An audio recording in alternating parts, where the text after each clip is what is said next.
이 시간 하나님께서 우리에게 주시는 말씀은 구약 성경 사무엘상 15장 24절에서 35절 말씀입니다. 사무엘상 15장 24절에서 35절까지의 말씀입니다.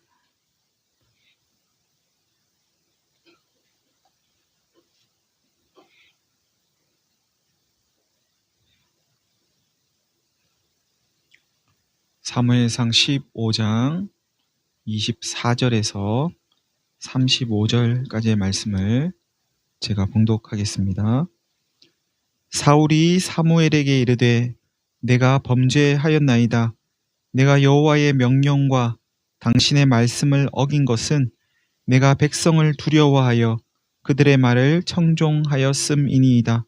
청하오니 지금 내 죄를 사하고 나와 함께 돌아가서 나로 하여금 여호와께 경배하게 하소서 하니 사무엘이 사울에게 이르되 나는 왕과 함께 돌아가지 아니하리니 이는 왕이 여호와의 말씀을 버렸으므로 여호와께서 왕을 버려 이스라엘 왕이 되지 못하게 하셨음이니이다 하고 사무엘이 가려고 돌아설 때에 사울이 그의 겉옷자락을 붙잡음에 찢어진지라. 사무엘이 그에게 이르되 여호와께서 오늘 이스라엘 나라를 왕에게서 떼어 왕보다 나은 왕의 이웃에게 주셨나이다. 이스라엘의 지존자는 거짓이나 변개함이 없으시니 그는 사람이 아니심으로 결코 변개하지 않으심이니이다 하니 사울이 이르되 내가 범죄하였을지라도 이제 청하옵나니 내 백성의 장로들 앞과 이스라엘 앞에서 나를 높이사 나와 함께 돌아가서 내가 당신의 하나님 여호와께 경배하게 하소서 하더라. 이에 사무엘이 돌이켜 사울을 따라가매 사울이 여호와께 경배하니라. 사무엘이 이르되 너희는 아말렉 사람의 왕 아각을 내게로 끌어오라 하였더니 아각이 즐거이 오며 이르되 진실로 사망의 괴로움이 지났도다 하니라. 사무엘이 이르되 내 칼이 여인들에게 자식이 없게 한 것 같이 여인 중 내 어미에게 자식이 없으리라 하고 그가 길갈에서 여호와 앞에서 아각을 찍어 쪼개니라. 이에 사무엘은 라마로 가고 사울 기브와 자기의 집으로 올라가니라. 사무엘이 죽는 날까지 사울을 다시 가서 보지 아니하였으니 이는 그가 사울을 위하여 슬퍼함이었고 여호와께서는 사울을 이스라엘 왕으로 삼으신 것을 후회하셨더라.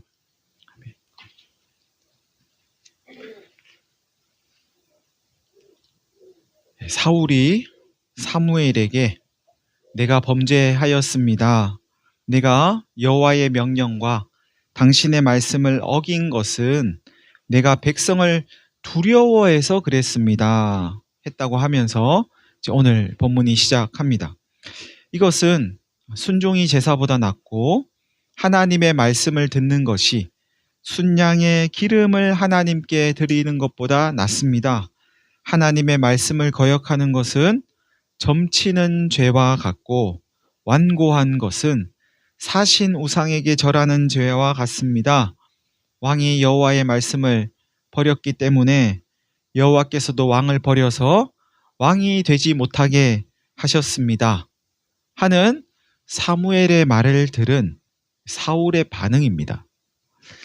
사울이 하나님 말씀대로 아말렉을 진멸했지만 한 가지 아각 왕을 포로로 잡아오고 가축 중에서 가장 좋은 것을 남겨서 가져온 것, 그것은 백성들 때문이었는데 사울이 백성들의 말을 따른 건 백성이 두려웠기 때문이랍니다.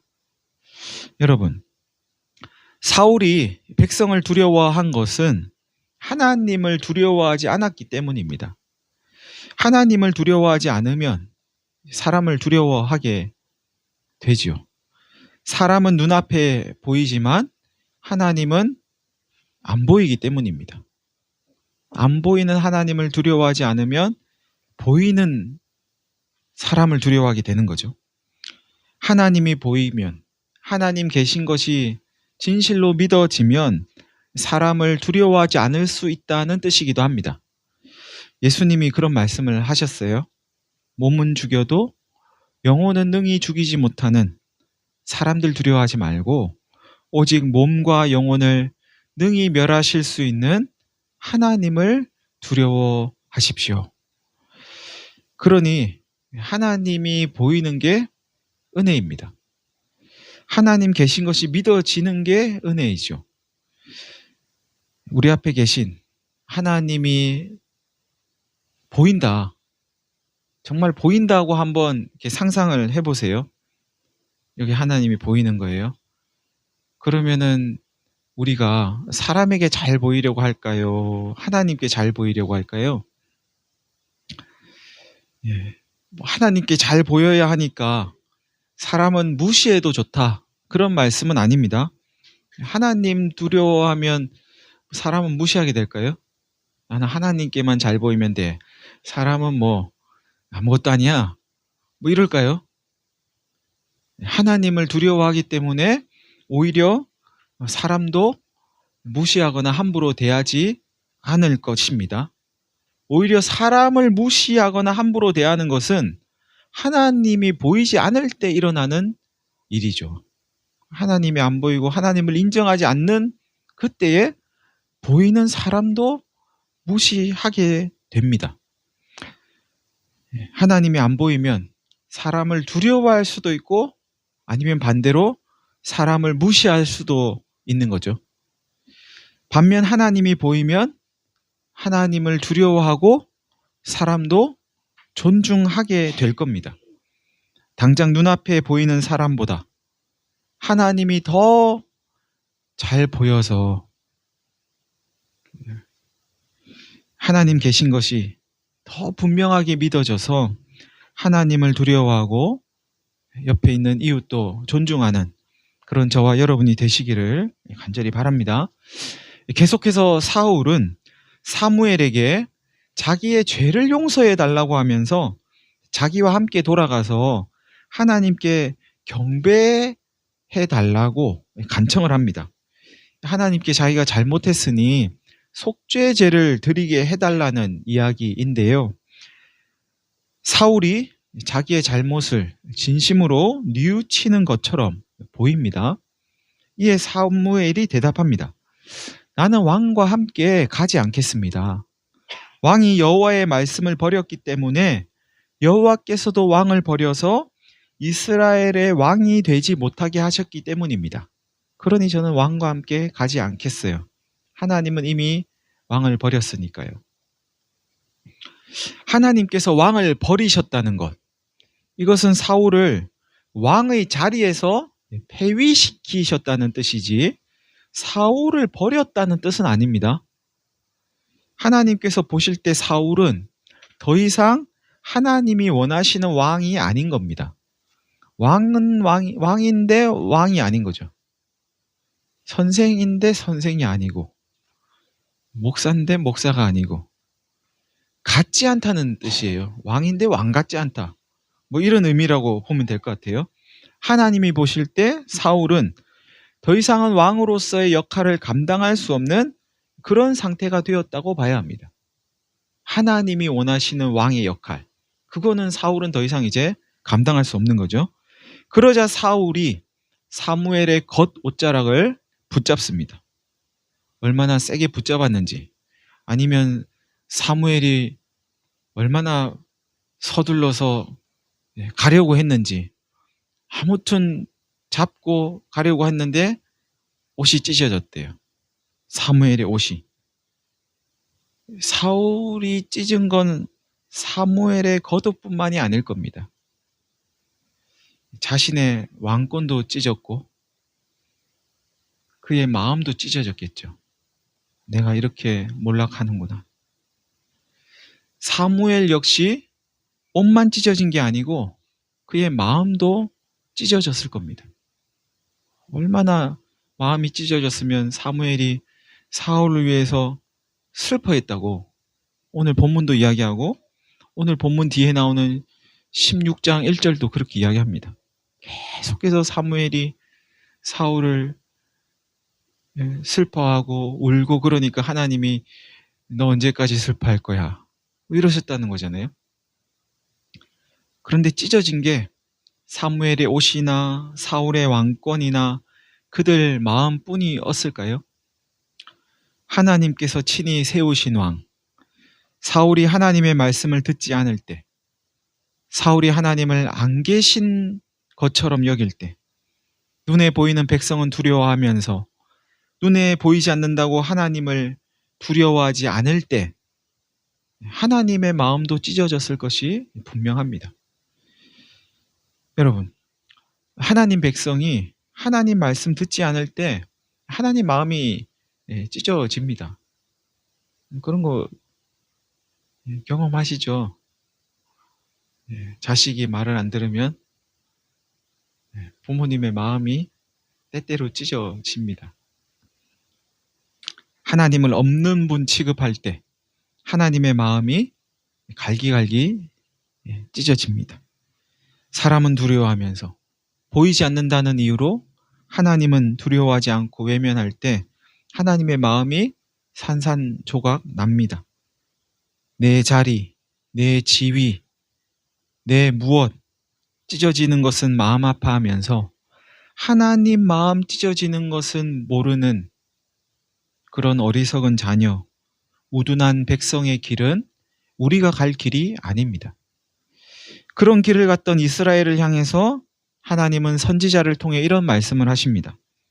소는 그 임자를 알고 나귀는 그 주인의 구유를 아는데 이스라엘은 알지 못하고 내 백성은 깨닫지 못하는구나.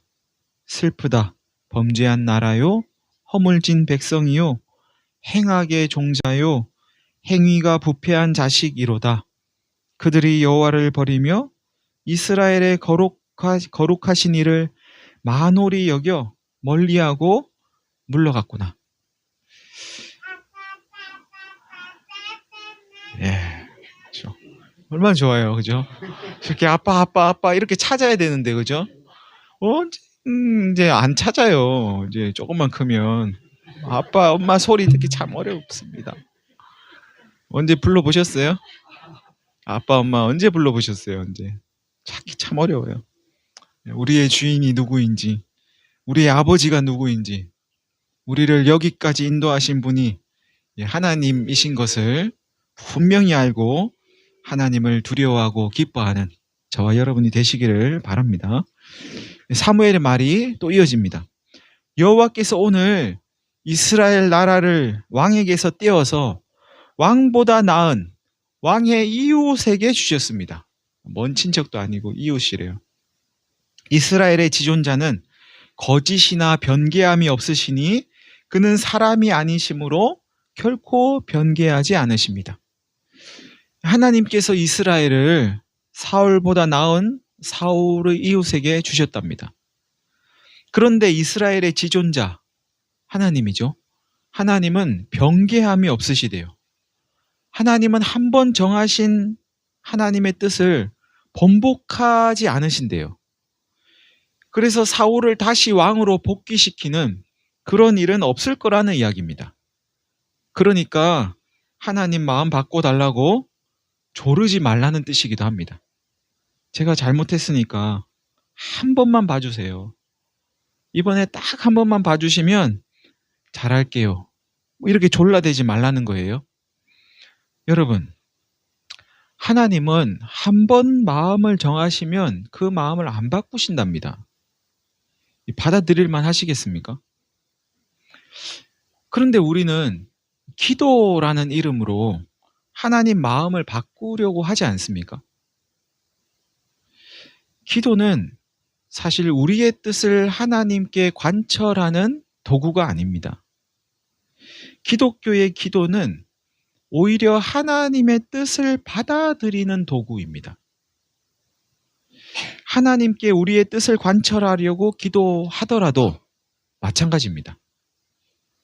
다시 말하면 기도의 시작은 하나님께 우리의 뜻을 관찰하려는 것이었더라도 기도의 결국은 하나님의 뜻을 받아들이는 것으로 끝나야 한다는 말씀입니다.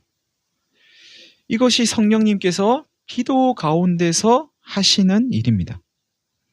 우리가 기도할 때 성령님은 하나님의 뜻을 우리의 마음에 새기십니다. 그러므로 기도는 늘 옳습니다. 비록 하나님께 우리의 뜻을 관철하기 위한 그런 기도더라도 기도하지 않는 것보다 기도하는 것이 낫습니다. 기도를 통해서 하나님의 뜻을 받아들이게 될 것이기 때문입니다. 그런데 기도를 통해서 하나님의 뜻을 받아들이는 데까지 이르려면 꼭 필요한 것이 하나 있습니다. 기도의 자리에서 우리가 하고 싶은 말만 하고 일어나는 게 아니라 하나님의 소리에 귀를 기울이는 시간을 가져야 합니다. 저는 이걸 원하는데 하나님은 뭘 원하세요? 이렇게 하나님께 묻고 하나님의 목소리에 귀를 기울이고 하나님의 그 소리를 들으려는 그 시간이 필요하다는 거죠. 그러면 여러분의 마음과 생각 가운데 또는 상황과 주위의 사람들을 통해서 하나님이 하나님의 소리를 들려주실 겁니다. 하나님의 말씀이 들리면, 그렇게 들리기 시작하면 조금씩 우리의 뜻은 물러가고 하나님의 뜻이 그 자리를 채워갈 것입니다. 하나님을 믿는 것은 하나님을 받아들이는 것이고 신앙의 여정은 하나님을 받아들이는 여정이라고 할 수 있습니다. 나를 강요하는 게 아니고 하나님을 받아들이는 거죠.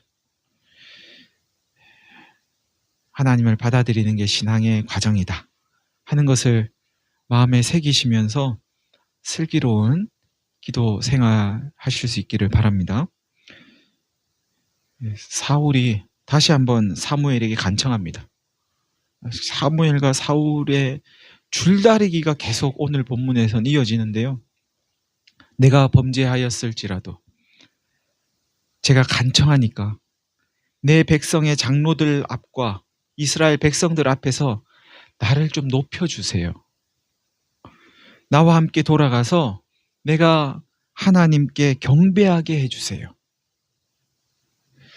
사울은 사무엘에게 자신이 하나님께 범죄한 건 맞는데 이스라엘 장로들과 백성들 앞에서는 자기를 좀 높여달라고 그렇게 간청합니다. 이 마음 이해되세요?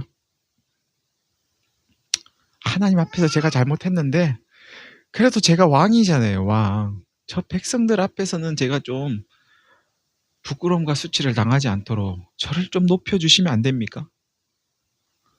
뭐 이런 이야기를 하는 거죠. 그러고 보면 지금 사울과 사무엘 사이에 오가는 이 대화는 사울과 사무엘과 하나님만 아시는 이야기입니다. 이스라엘 장로들이나 백성들은 아말렉과의 전쟁 이후에 하나님께서 사울을 왕의 자리에서 버리셨다, 이런 이야기를 모릅니다. 그들은 들은 적이 없어요. 사무엘이 막 백성들에게, 장로들에게 이야기하지도 않았어요. 여러분, 동네 사람들, 하나님이 이제 저 사울왕 버리셨어요, 이런 이야기 안 합니다. 그도 그럴 것이 하나님께서 사울을 왕의 자리에서 버리셨다고는 하는데 사울은 곧장 왕의 자리에서 쫓겨나지 않습니다. 당장 다른 왕으로 바뀌지 않아요. 사울이 왕으로 이스라엘을 통치한 기간이 약 40년입니다. 꽤 오래 통치했죠. 근데 오늘 이 일은 사울이 왕이 된 초기에 일어난 일입니다.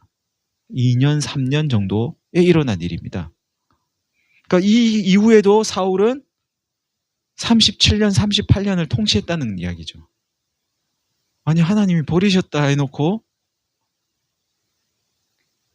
계속 놔두신 거예요. 하나님은 버리셨는데 당장에 안 쫓겨납니다. 어떻게 된 걸까? 아니 하나님이 버리셨다고 해놓고는 30 몇 년 동안 그대로 놔두셨다고? 아니 하나님이 사울을 버렸고 왕이 되지 못하게 하셨으면 곧바로 이게 바뀌어야 되는 거 아닌가? 이 일을 어떻게 이해하면 좋을까요? 무엇보다도 선지자 사무엘은 사울이 함께 가서 하나님을 경배하자고 할 때에 다시는 사울을 안 볼 것처럼, 그죠? 가겠다고 해가지고 옷까지 찢어졌잖아요. 그런데 계속 간청하니까 돌이켜서 사울과 함께 하나님을 경배하러 갑니다. 사무엘이 마음을 바꾼 거죠. 하나님은 마음을 안 바꾸실지라도 사무엘은 지금 마음을 바꾼 거예요. 왜 마음을 바꿨을까요? 사무엘은 하나님께서 사울을 왕이 되지 못하게 하셨다고 했지만 여전히 왕의 자리를 차지하고 있는 사울, 하나님께서 사울을 왕이 되지 못하게 하셨다는 사실을 전혀 모르는 이스라엘의 장로들과 백성들.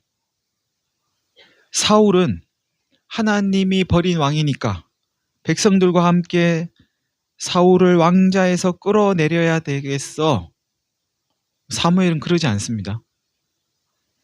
그거는 하나님이 하실 일이고 자신은 이스라엘이 혼돈에 빠지지 않도록 왕위가 계승될 때까지 사울을 버리신 하나님의 그 뜻과 그 뜻이 아직까지 이루어지지 않은 이 현실 사이에서 무언가 사무엘은 중심을 잡아야 한다고 여겼던 것 같습니다.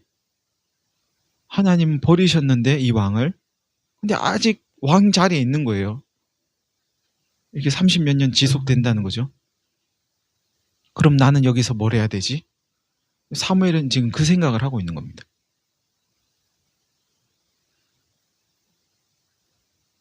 그래서 사무엘은 돌이켜서 사울과 함께 하나님을 경배했던 것입니다. 하나님이 뜻을 돌이키시지는 않으시겠지만 혼돈을 막기 위해서 하나님은 진노 중에도 은혜를 베푸시는 분이라는 것을 드러내기 위해서 사무엘은 사울과 함께 하나님을 경배했던 것입니다. 사무엘의 오늘 이 모습은 하나님을 바라는 사람, 하나님의 뜻이 이루어지기를 바라는 사람이 그 뜻이 아직까지 이루어지지 않은 현실에서 어떻게 살아야 하는가를 보여줍니다.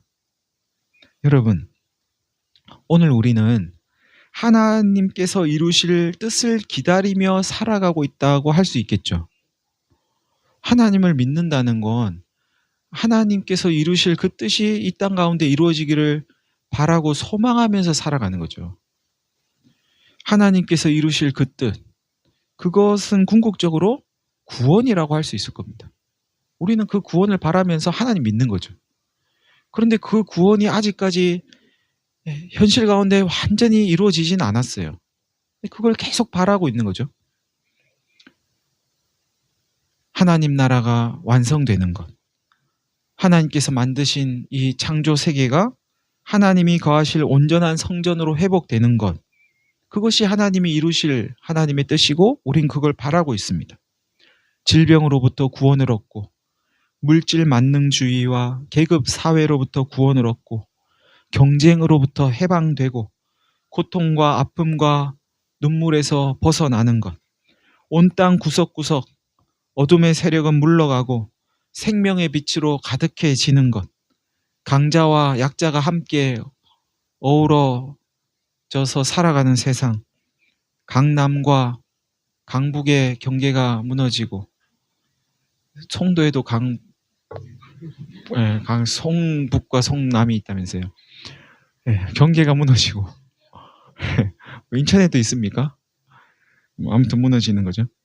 수도권과 지방의 경계가 무너지고 경상도와 전라도의 경계도 무너지고 남과 북의 경계, 북반구와 남반구의 경계, 유럽과 아시아, 유럽과 아프리카의 경계, 북미와 남미의 경계, 남자와 여자의 경계, 모든 경계가 허물어지고 모든 곳에서 해됨도 없고 상함도 없는 세상, 죄와 죽음으로부터 해방되어 새 생명 가운데 하나님과 함께 살아가는 그런 세상, 그것이 바로 우리가 기대하며 기다리는 하나님께서 이루실 하나님의 뜻입니다. 우리 그거 기다리고 있습니다.